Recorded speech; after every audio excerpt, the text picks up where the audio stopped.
What's the meaning of agro? Agro. Agro.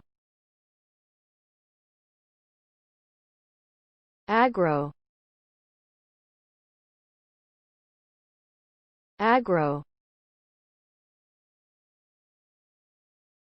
Agro. The prefix agro is derived from the Greek word agros, meaning field or land. It is often used in compound words to indicate a relationship to agriculture or farming. For example, agronomy refers to the science of soil management and crop production, while agroforestry combines agriculture and forestry practices for sustainable land use. Overall, the prefix agro denotes a connection to the cultivation and management of crops and land resources.